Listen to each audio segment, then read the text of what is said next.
what happened, because I read this a couple of days ago in my devotional, and then suddenly I was struck. I thought that would be a good communion message next time I'm on communion. When I printed this sheet out this morning, I was thinking, who's on communion today, I wonder? Oh, it says Chris. So the Lord had prepared me a few days ago already. I didn't know I was on communion, but he did. Oh, isn't he wonderful? Matthew is the first record of the communion. We call it the Last Supper. We call it the First Communion. Now as they were eating, Jesus took bread, and after blessing it, he broke it, and he gave it to his disciples and said, "Take, eat, this is my body." He took a cup, and when he had given thanks, he gave it to them, saying, now who's here Friday? Magnificent Bob Mendelsohn from Jews of Jesus. He led us through a Passover ceremony. He led us through a Seder. And the third cup is the cup of redemption.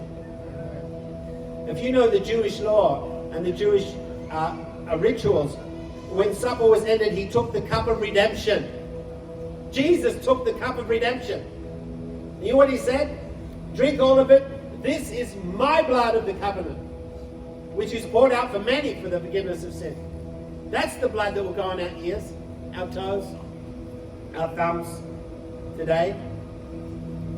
I tell you, I will not drink of this fruit of the vine. So he's acknowledging that it is grape juice, it is fruit of the vine, it is wine, but symbolic of the outpouring of the blood of Jesus, because without the shedding of blood, there's no remission of sin. Amen. Every lamb that was killed before, that blood was put on Aaron's ear or toe or foot, that lamb was not effective in removing sin.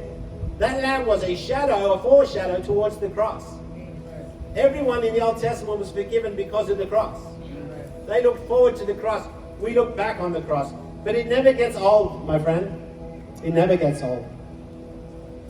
Jesus said, I will not drink of this fruit of the vine until that day I drink it anew with you in my Father's kingdom. Jesus said something interesting. He said, this is the blood of the new covenant. A new covenant. There's only one verse in the Old Testament that mentions that new covenant. What is it? And there's a difference, exactly, Jeremiah. There's a difference between the Old Testament and the New Covenant. And you'll be very surprised what it is most people don't realize. Who knows what it is? Shut up. How about that? Jesus is our high priest, that's part of it. But the actual difference between the Old and the New Testament or covenant is quite remarkable. Jeremiah 31 to 34.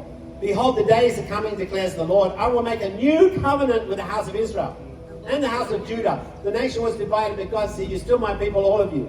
You're my people. Not like the covenant I made with their fathers on the day I took them by the hand out of Egypt. In other words, not like the covenant of the Passover, my covenant that they broke, though I was their husband, declares the Lord.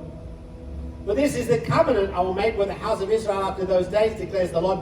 I will put my law within them and write it on their heart. The Old Testament, the old covenant had three parts. I am your God, you are my people, I will dwell in your midst, and I will give you the land. But the new covenant doesn't give us the land of Israel, but it puts the law of God within our heart. I'll explain what that means in just a minute. I'll be their God and they will be my people. See, the same? I love this bit.